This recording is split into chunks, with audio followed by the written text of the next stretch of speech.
Media Melanie Talks TV. I'm Melanie, and today I'm back to talk about Ryan Murphy's Grotesquerie, episodes 8 and 9. Let me just say, episode 7 was so good, and on the heels of that big reveal, and with Ryan Murphy teasing that there are more twists to come, I guess I was hoping for more in episode 8. I'm glad this episode was a little bit shorter because it was kind of a snooze. It had so much more focus on drama than the thriller aspects and all of this chaos and madness. It did have a calmer feel to it, definitely. The episode spent a lot of time exploring Loa's post-coma and liminal dream experience. We learn that she is sober. It's like she's overcoming PTSD after this experience with these vivid dreams, with everything feeling like a nightmare. And she's trying to reclaim her power. And we see that with the way that she's interacting with these characters, which was also interesting to see how the real life characters manifested in Lois's dreams/nightmares. And I am wondering if some of those roles will end up paying off in terms of perhaps maybe Father Charlie/Dr. Charlie is actually Grotesquerie. When Lois says to him, "You'll end up confessing to me too," I think that was very intentional and planting the seed that we may end up getting a Grotesquerie reveal in the finale. But I've got some questions first. What is in the pot? Are we talking weird body parts? Are we talking an animal or a family pet? I'm kind of curious to know if they're actually going to show us what was inside that pot at these Burnside murders. Also, okay, so I said that this was a little bit of a snooze, these two, but the reveal that her doctor actually thinks Lois could be some sort of prophet? Wow. With all of the biblical tie-ins here, maybe that's not out of the realm of possibility. Or is she manifesting these things into happening, which also would give her this sort of power in creating something evil in the real world? The most likely scenario here is that someone is actually stealing her therapy files and painstakingly recreating her dreams, as Lois said. Who could that be? If we're looking at people with access, again, Dr. Charlie, that line that she says to him about confessing to her. He has access to all of her dreams, and if he was in fact trying to kill her while she was in this coma state, I don't know, that gives some credence to maybe he's not such a good guy after all, and the way that he was manifested in Lois's liminal dreams was actually pretty accurate.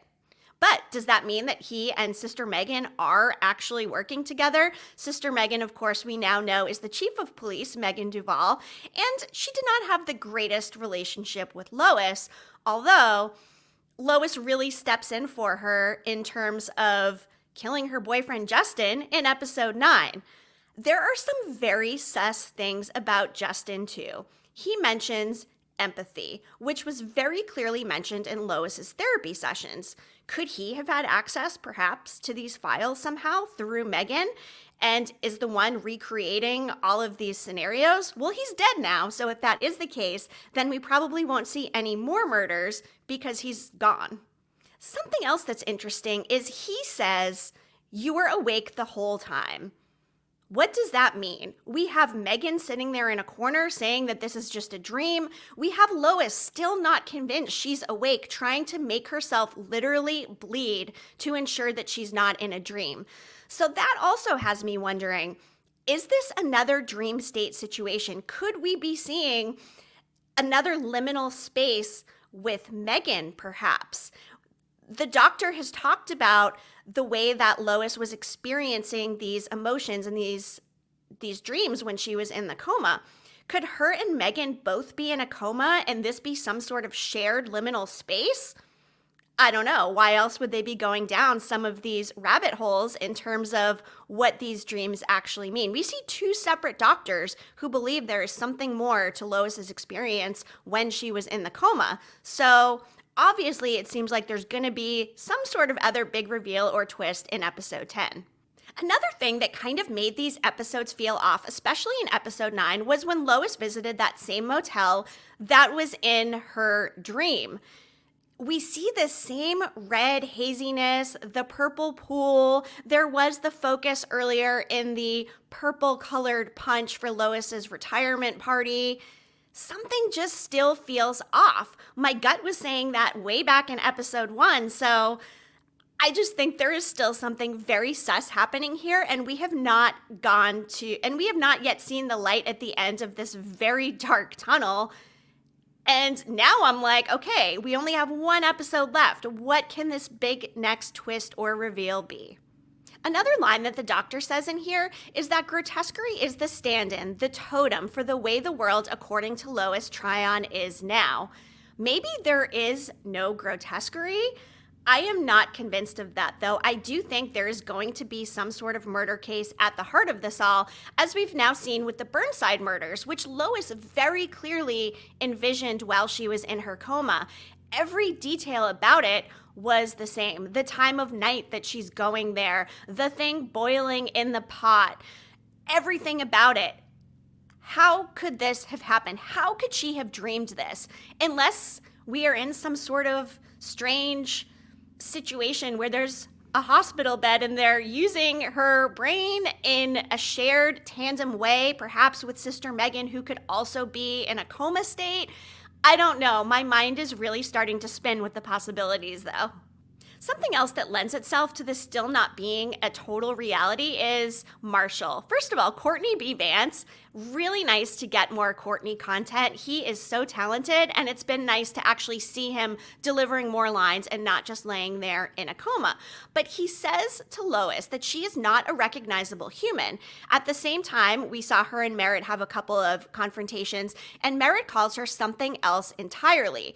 Could she be some sort of figurative demon, perhaps? Why would both of them focus in so hard on the terrible person that Lois is when she's coming off of this terrible medical experience and she's trying to make peace, as she says. She is confronting some of her demons. And she really is trying to reclaim her power. It is interesting to see a sober Lois as well, given that she was drunk for the majority of the early part of the season of Grotesquerie.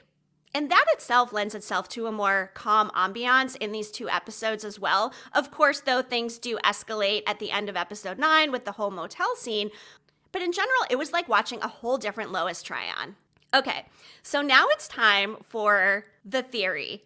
This one came from my friend Kim. She's actually got a YouTube channel, Mixed Bag. We're friends from the Yellow Jackets Hive podcast, yellowjacketshive.com. She had suggested in the comments of one of the prior videos, could this be tied into Dante's 9 Circles of Hell? Something I said very early on, back in the first couple of episodes, was it felt like this was a hell situation, a battle for Lois's soul of good and evil. We saw this juxtaposition of light and dark throughout, both visually and with the characters that we were presented. Could this be a hell situation? And that she's not actually in a coma, but that the coma was part of the first circle of Dante's hell experience, and Lois is actually dead navigating these 9 circles of hell. I don't know, maybe. Let's talk about it. And one more note before I dive into the circles, I mentioned in the early episodes as well the similarities to the movie Seven, which of course focused on the 7 deadly sins, which is similar in makeup to Dante's 9 Circles of Hell. And there have just been so many religious overtones throughout this show from start until now, episode 9. It's not out of the realm that this could be an entire hellscape and Lois's soul is navigating these 9 circles of hell. Let's start with the first circle, limbo. Limbo. Lois is in a coma. I see a tie in there. Second circle, lust. The whole situation with Lois and her son-in-law, played by Travis Kelce. And by the way, I'm hoping we get to see more Travis in the finale. He just blew it out of the water with his portrayal of a Cinnabon-working, mullet-wearing, total loser married to a multi-doctorate-holding success in Lois's daughter, Merritt. Let's get more Travis content, please. But if we move on to the third circle, gluttony. Speaking of Merritt, there were some definite themes of gluttony with Lois feeding her the turducken and really the shame surrounding her weight, both with her and Marshall. The fourth circle, greed. I think that plays in itself throughout, and while there's maybe not a specific reference to greed, Perhaps Lois is considered the greedy one because she expects everybody to work on her schedule and work the way that she works. And perhaps greed as well with her alcoholism, which takes a toll on her relationships in her life. The fifth circle is wrath or anger, and we see plenty of that here in Grotesquerie for many of the different characters, but especially for Lois. But also we see a lot of anger coming from Marshall and from Merritt and just her family in general. So I do think there are some definite anger tie-ins as well. The sixth circle is heresy, which essentially is going against what the church doctrine dictates. And essentially the entire time Lois was in the coma, this Grotesquerie killer was going against the Orthodox church beliefs. They were essentially calling out humanity for not living up to the expectations of the church. And something I talked about before too, even if the motive was to prove that humanity is not in a good place right now, that does not make murder okay. In fact, it's quite hypocritical. But I do think given all of these religious themes that heresy is definitely baked into this narrative. The seventh circle is violence, and there's actually 3 parts to the seventh circle. There is violence against neighbors, there is violence against oneself, and there is violence against God and nature. And I believe that we observe all of that here through these murders and all of the wacky stuff that we have seen while Lois was in that coma, and even now here in the real world with the Burnside murders actually happening. The 8th circle is interesting. It is fraud. Will one of these characters be unveiled as a fraud? If I'm betting on it, I've got to say Father/Dr. Charlie. He is in a position of healing power as a doctor, as a priest. He was in a position of an advisor, of a leader in the community. And I think it would make the most sense for him to be unveiled as a fraud because he was in these positions that gave him power and really make him the biggest hypocrite of all.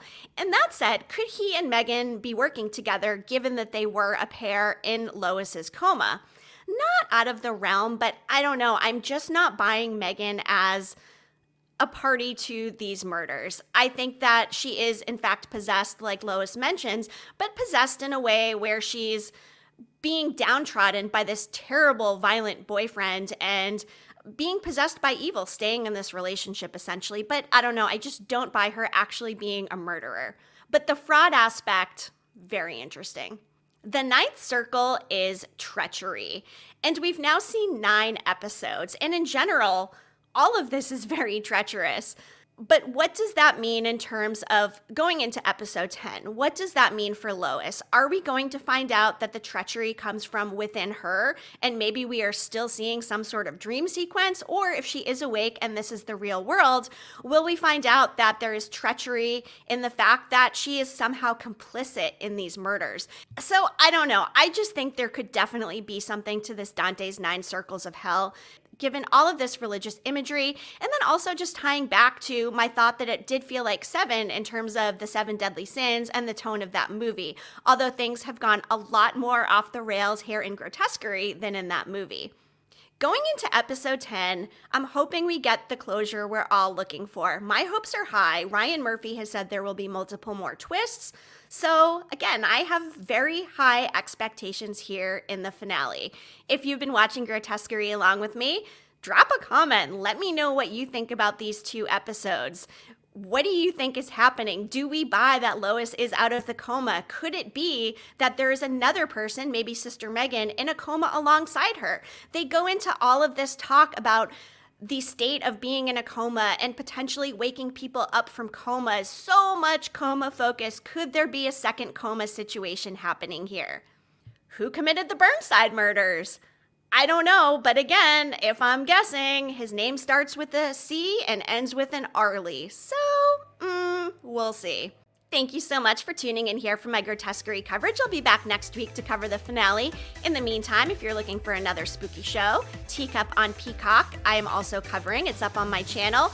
If you are watching that, though, don't get discouraged. Episodes 3 and 4 were kind of slow, but episode 5, things come around, and I think everybody's going to be pleased with that.